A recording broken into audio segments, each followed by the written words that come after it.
Hey everybody, wanted to talk to you today a little bit about leaky gut.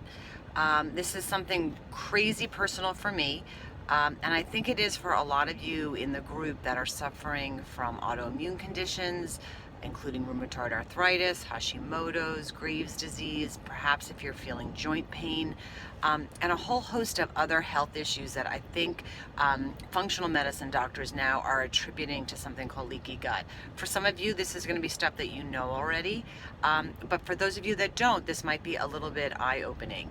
And this 21-day program, while not specifically addressing leaky gut, is going to give you the steps towards making some healthy food choices that, as you decide or don't decide that you want to approach a more strict program or protocol designed for leaky gut, this will give you the foundation for that.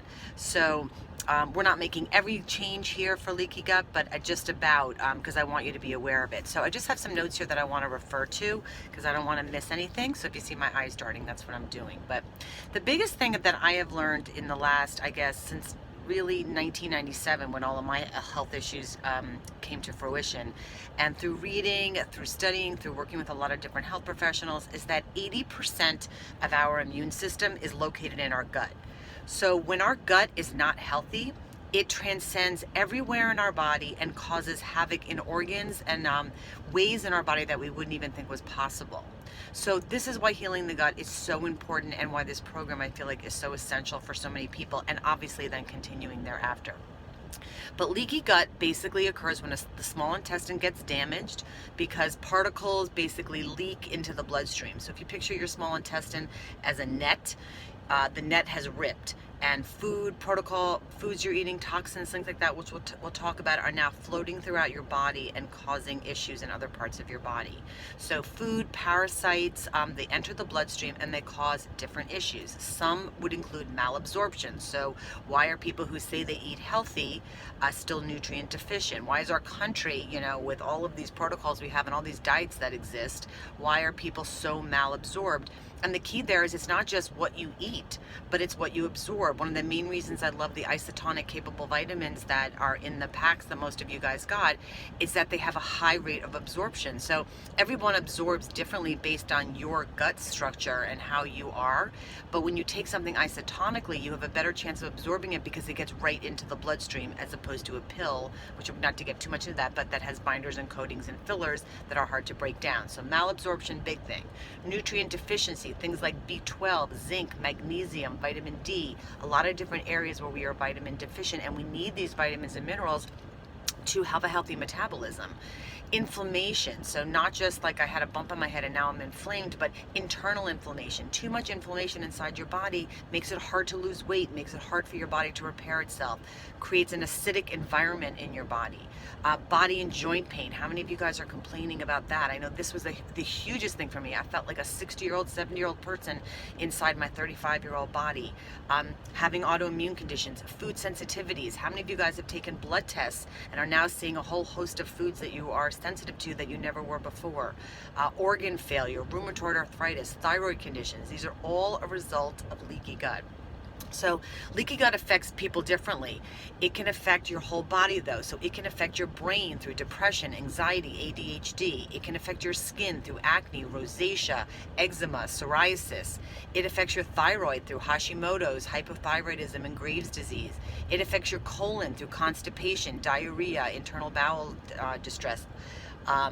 Adrenals, by causing fatigue and other adrenal support issues. Your joints through rheumatoid arthritis, fibromyalgia, headaches, sinus and mouth through colds and food sensitivities. Okay, so check, how many of those you might be having it within your own body.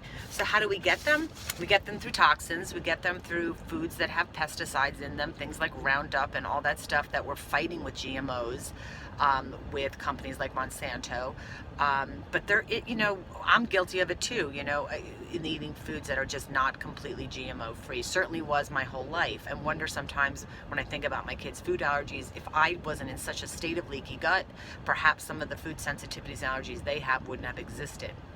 But mercury fillings can cause leaky gut. Too much antibiotics, too much chemotherapy, bacteria like mold in your house, candida overgrowth in a way that you don't even know you're having it, having your gallbladder removed so you don't have a proper filtration going on in your body, too much processed sugar, emotional stress. All these things can cause leaky gut. It's not just a digestive issue. So there's over 11,000 studies in PubMed, so this is not new information, and by all means I encourage you guys to now like hit the computer and Google and read about it. But the biggest issue with processed sugar, as we're learning, is that it feeds yeast, and yeast thus feeds toxins and eats at the intestinal walls, and ultimately creates leaky gut. So when we talk about things that synthesize cancer and synthesize other healthy issues, processed sugar is such a huge one. So many may start small, it may just impact the intestine, but then as it moves, it's going to leach out into other organs like your liver, your digestive tract, your spleen. So the key culprits we find are GMOs, so genetically modified foods, herbicides, like I mentioned, pesticides like Roundup, antibiotics, which kill the good bacteria in your gut, gluten, which is a big one, and I think we're all guilty of this, goes to the small intestine. It's not broken down. Our body is not designed to break down this new super gluten that we have. We'll talk more about that in the Fat Shredder weeks, but it creates inflammation. It seeps into the bloodstream, and this causes yeast, which basically crowds out all the good stuff in your body. Dairy, this is the two main reasons we're removing grains and dairy during these few weeks. If you need to have dairy, better to have goat's milk and kefir, but I would recommend that just for now, just go dairy-free as it is. But dairy has over 20 different chemicals in them, studies showing from growth hormones to sex hormones. So one of the things I like about our protein shake, not necessarily the nutrition shake, is that it doesn't have all the hormone, it's BCAA, branched chain amino acids, but it's also bovine growth free. So you want to be able to look for things that don't have growth hormones in them because they get back in our body, of course. There are proteins in the hormones like casein, lactose, which can cause leaky gut. One of the reasons we're sort of okay, I think, with not sort of okay, but the nutritional shakes that you guys have are based in whey protein. And while they have some casein, most people can digest it much better than they can drinking straight casein. And by that I mean having milk. So are you someone who has found you can tolerate milk versus butter, or you can't tolerate, milk versus butter or something, because there's all different forms of protein in dairy. But in general, right now, we want to avoid the major states of dairy, like heavy cream and cottage cheese and yogurt and milk and ice cream and stuff like that, cheese.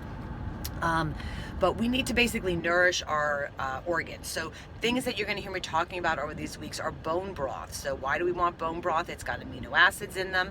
It has pulline, which is a collagen, which supports repair of your body. It has glycine, L-glutamine, which is also in the fiber powder that you have in the 7-day cleanse. That's fuel for the small intestine. That's a great thing as a nutrient to be ongoing. I can certainly give you some that I recommend. But bone broth is so important. So think about, when we were young, our parents would give us chicken soup. Obviously great. Most of the time they gave us maybe out of Campbell's can, which had a lot of things in it we didn't want, or ginger ale that had things we didn't want it. But the concept was what was in the broth was really what was healing you. So the digestive health kit, which some of you guys have and some of you may want to get more information on, includes some key nutrients that definitely help with leaky gut. So if you think you have it, definitely reach out to me. And that includes digestive enzymes, which are really important to be taking with every meal when you have leaky gut, because you want to give your gut a break, but your body doesn't have the enzymes to break all the foods down that you're eating when you're in this leaky gut state. And when we cook foods, the foods become depleted a bit in the enzymes that we need. You want to be having fermented vegetables. So I've been posting today a lot about fermented vegetables. So you can certainly go to Whole Foods and places like that and buy fermented stuff. At least start there before you whip out in your kitchen and how you're going to ferment stuff. But fermenting, I'm finding, is a pretty easy process. But probiotics are really important from the enzymes. So we have digestive enzymes with probiotics. Also, we have probiotics, and then an aloe juice, which is really important for healing your esophagus, healing your intestinal tract, IBS, things like that. So the digestive health kit I find to be an amazing kit to get, really affordable. I think it's like $65 or something, and really, really impactful. So definitely ask me more if you have questions about that. Key foods will be coconut oil. It's antimicrobial. So even though we're saying no nuts, seeds, and beans, Coconut milk and coconut water often have sugar and things like that, but coconut oil is totally okay to be using and is a great replacement. Coconut oil being antimicrobial doesn't feed yeast, it kills yeast. So that's what we want. We want to kill the yeast overgrowth in your body. Sauerkraut, kimchi, like I said, other fermented veggies creates a healthy environment in your body. It creates lactic acid, which is really important because that kills the bad bacteria. Sometimes raw foods, as I posted, has E. coli or parasites or other things in our body. Sometimes a lot of my clients, not a lot, but a good number of my clients have developed something called SIBO, which is a small intestine bacterial overgrowth, which comes from parasites, which comes from possibly eating healthy food, but it creates an environment, a toxic environment in your body where, again, you cannot lose weight and you don't feel good, more importantly. Cabbage has unique forms of sulfur, helps heal the stomach, so lots of great ways. I'm going to be posting a recipe for cabbage steaks where you just slice the cabbages and roast them with garlic. That's great. Cabbage soup, obviously, always been a great detoxifier. That's in the recipe book. Goat's milk kefir, I mentioned, which is loaded with probiotics.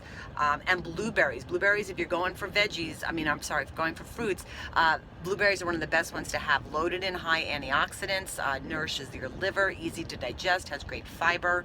So those are some quick, easy things. So definitely check out Leaky Gut. If you have questions, feel free to post them below.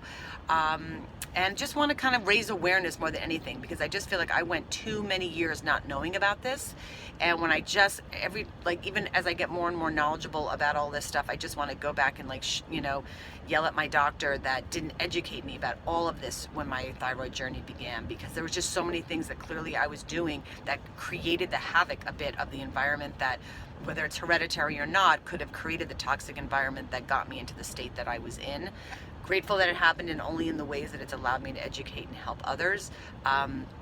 But information is good. So for those of you that this is new, I'm so excited to be able to share it with you. Take care.